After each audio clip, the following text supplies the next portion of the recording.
Hey friend, welcome to In Divine Timing. I'm C. This is where we get real about alignment, healing, and uniting with your soul's truth. So if you are looking to level up, you're in the right place. Let's dive in.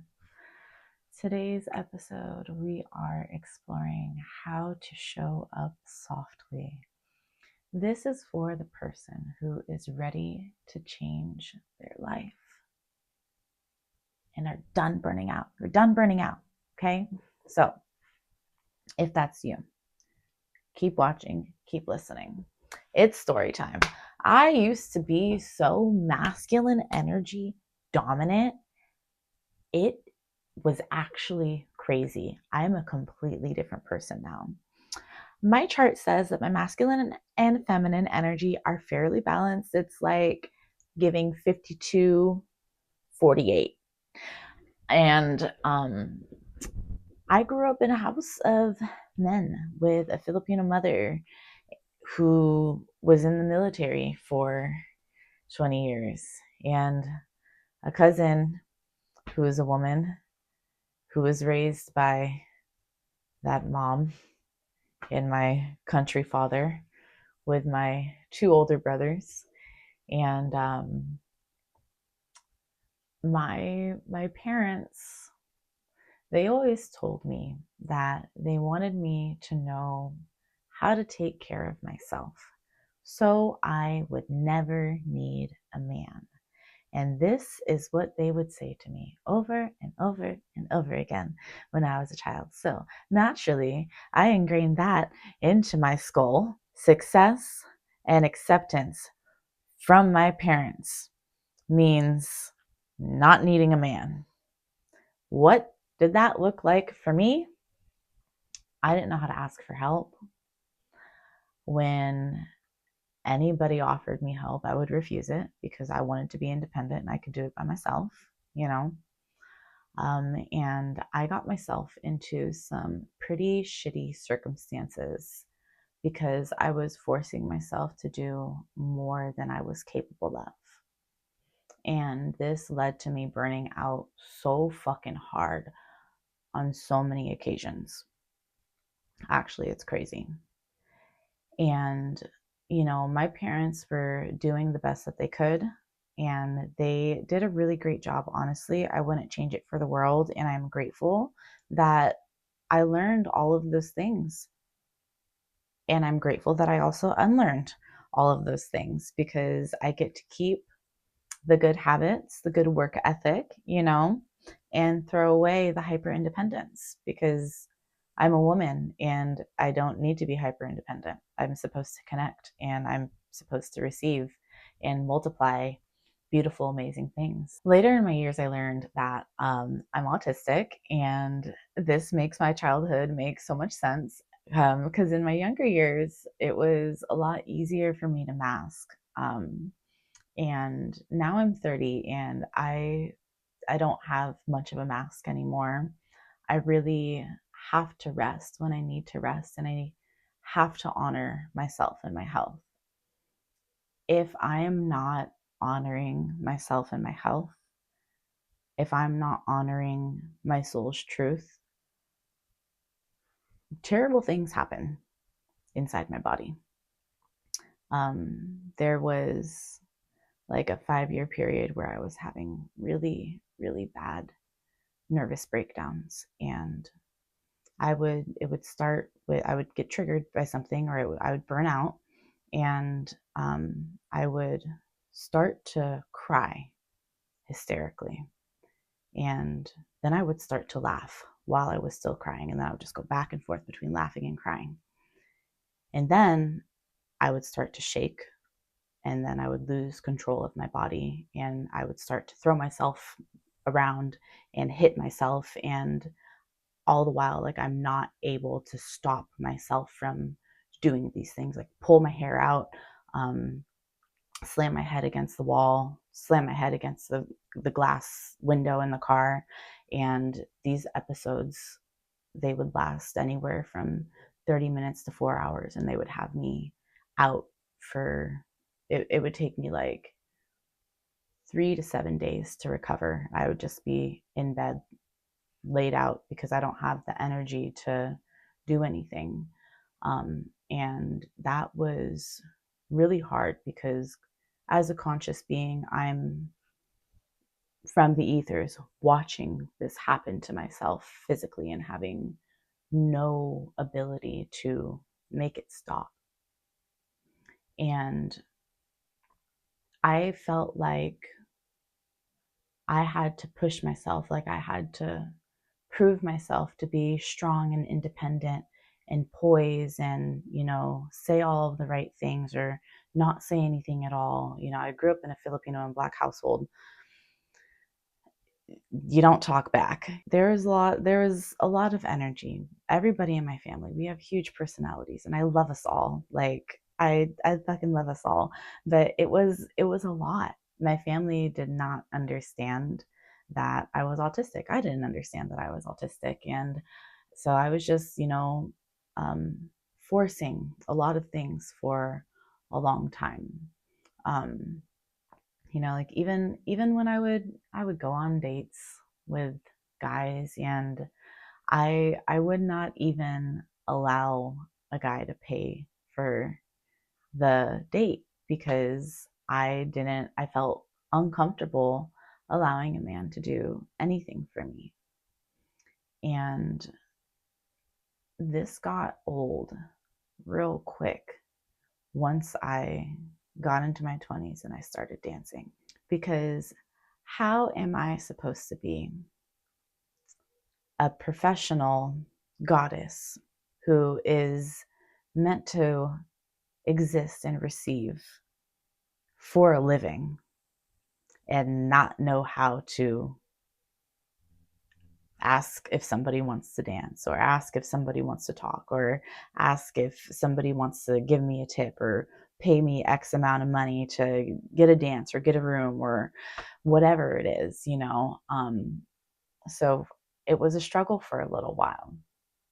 And dancing really taught me how to embody my divine femininity. The first couple of years of my career as a dancer, I was still very masculine, energy heavy. I learned how to start, pricing the dances the right way and doing the flow and upselling and the tips and all of the things. And I had a beautiful support system of women who showed me how to do it. But we're hustlers. So the masculine energy was real dominant. I was working, like 2 to 3 weeks back to back, no days off, drinking every night just to get through it all.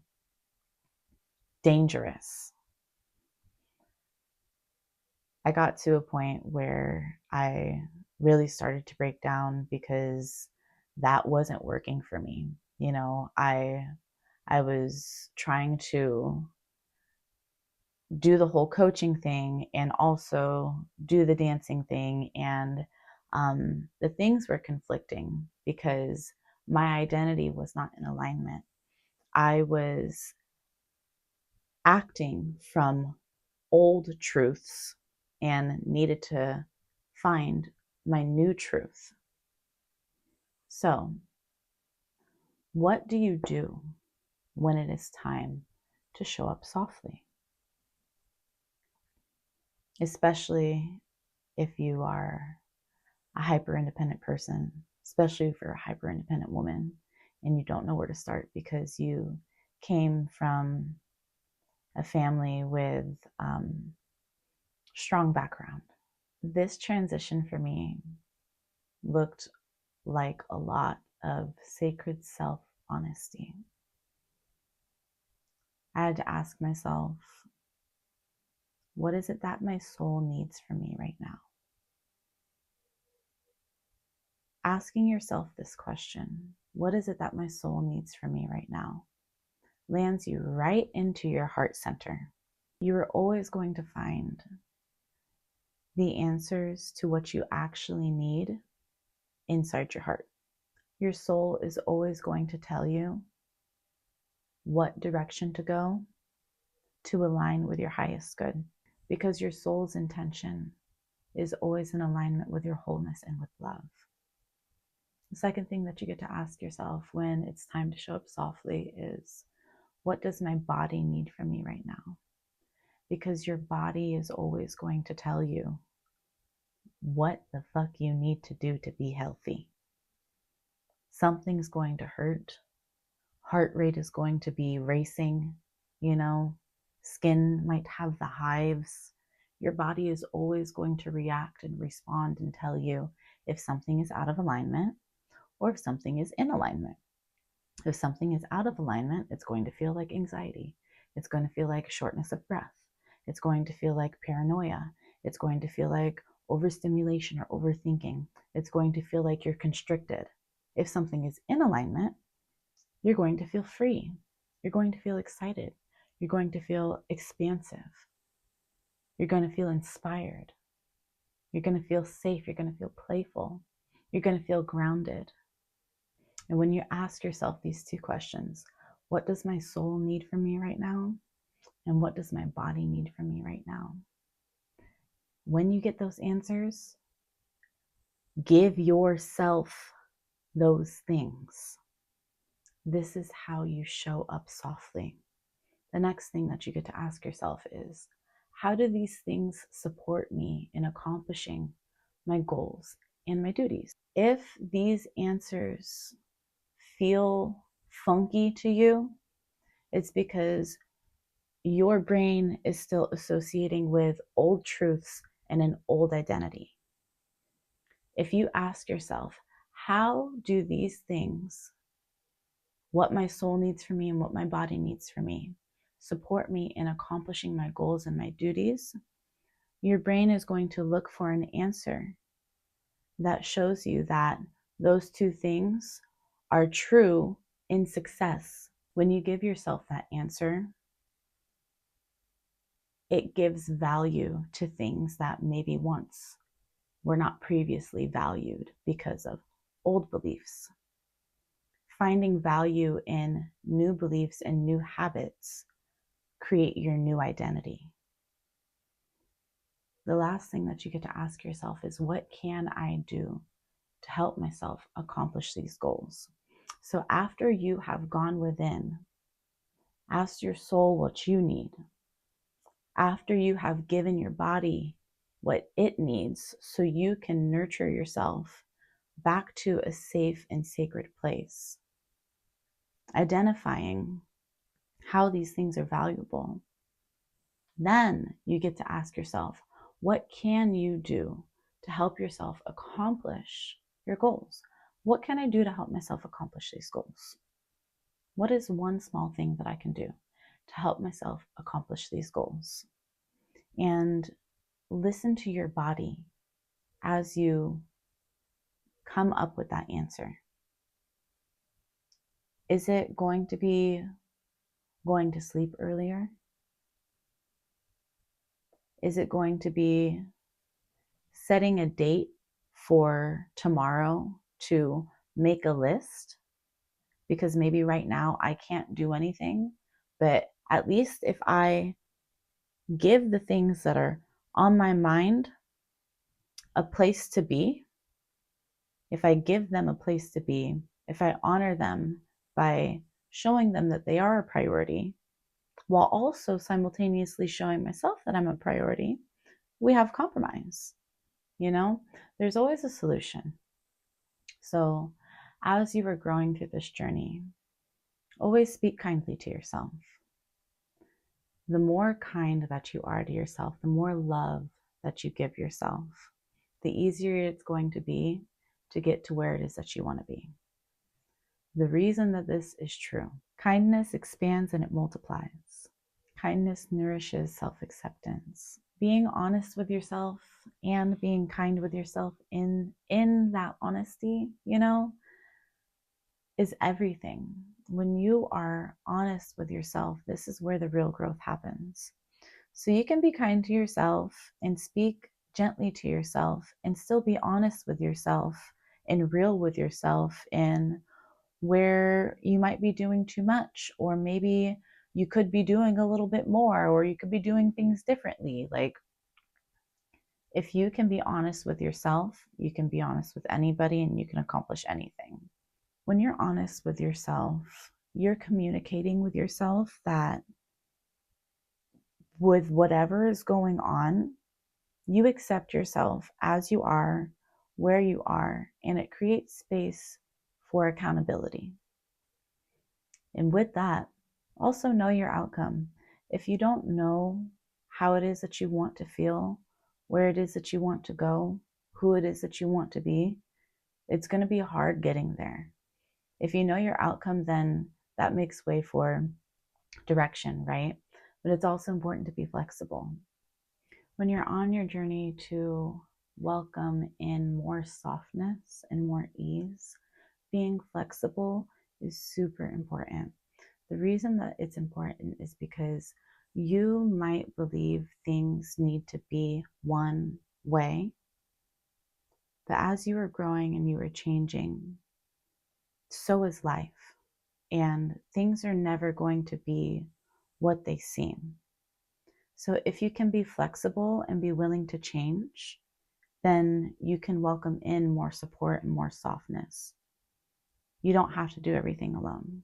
You don't have to be aggressive to get things done. And the most important tip of all that I have for you guys today is to celebrate the small wins.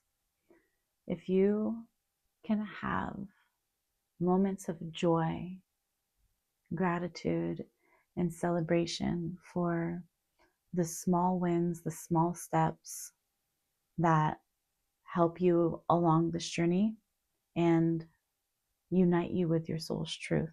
When you reach higher heights, it will be easier to celebrate those things as well.